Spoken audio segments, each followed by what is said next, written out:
Ir Malduzai. Pažiūrėkit, jie galėtų... Pasakykit, kad... Gružite, Justė. Čia Lita. Giedrė. Oi, pažinau.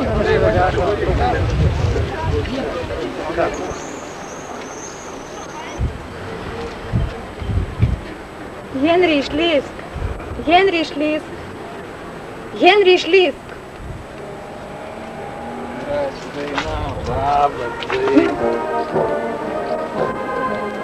Gerai, bet jį reikia išsižadėti.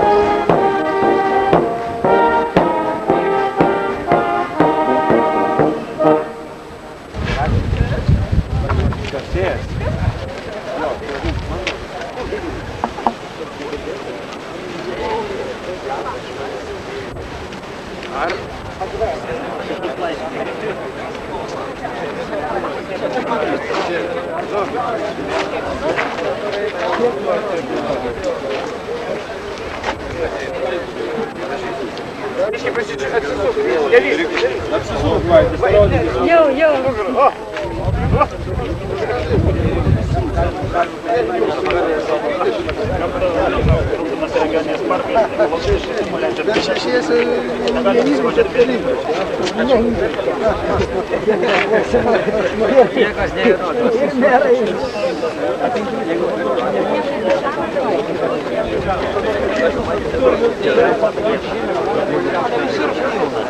Į žygio atidarymą susirinkti štai čia.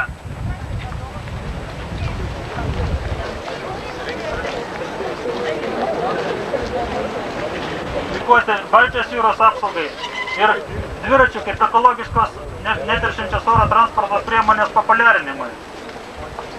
Keliuose pastoviai daugėja dviratininkų, bet jų važinėjimo sąlygos yra nesaugios. Ir aš manau, kad mes kartu važiuodami per Lietuvą ir susitikdami pakeliui su savivaldybių atstovais šnekėsime apie tai, paprašysime jų, kad jie daugiau rūpintųsi dviratininkais, daugiau rūpintųsi jų važinėjimo sąlygomis. Dviračiai, pėstieji ir viešasis transportas miestų centruose gali, taip sakant, išspręsti daugelį ekologinių problemų ir sumažinti oro užterštumą. Dabar visuose didžiuosiuose miestuose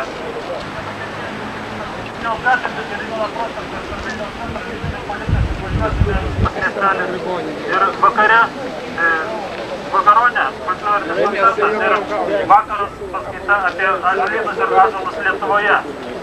Ąžuolyno bendrijos atstovas ponas Julius Aukštaitis papasakos, kokie Lietuvoje buvo ąžuolynai seniau, kokie yra dabar, nes ir paklausime, ar daug iškertama ąžuolų ir kur yra išvežami. Sveikinti su šio žygio pradžia ir tikiuosi pasveikinti su jo pabaiga. Aš manau, kad jūs žygiuodami per Lietuvą pamatysite ir daug gero, ir daug tą, ką reikia mums visomis pastangomis taisyti. Taigi trumpai aš noriu, kadangi buvau paprašytas pakalbėti apie valymo įrenginių statybą, trumpai noriu pasakyti, kas yra daroma šiuo metu. Deng. Kaip aš čia grūdu ir negrūdu.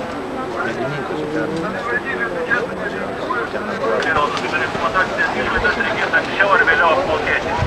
Taip, kad kaina valymo įrenginių ir malonumas yra didelis, o efektas labai paprastas. Tiems, kurie daug nesigilina į technologijas valymo, pasakysiu vienu skaičiumi.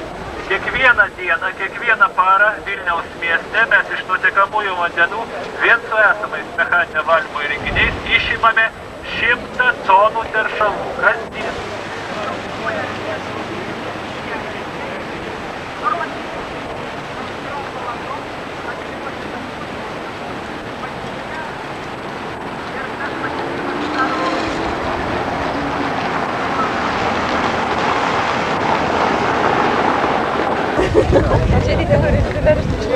Aš pabėgsiu, klausyk, aš padėku tave. Neįvelnit, tai ko žygiai tu filmavai, aš tupėjau namus, aš dabar važiuočiau, kad nelaikčiau.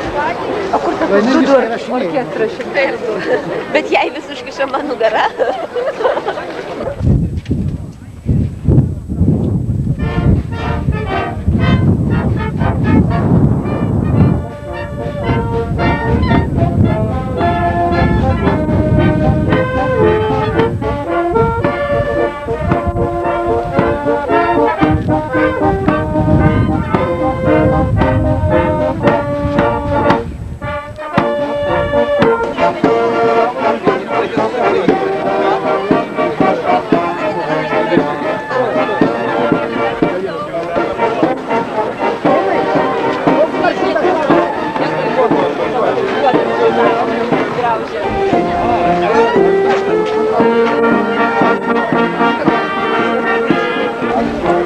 Čia atstovaujama ministerija, taip?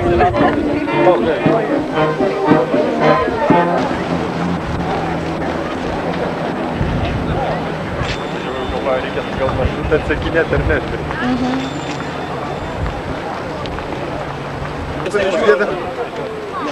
Labai būtų gerai, tai kamlietą, štai paskui kamlietą mal.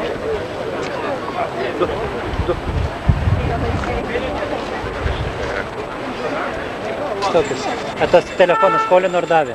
Ar atidavė? Ne, tik paskolino. Aš taip ir užrašiau, kad paskolino, nes Skolino. parengiau iš anksto, kad rytoj išspausdinsiu.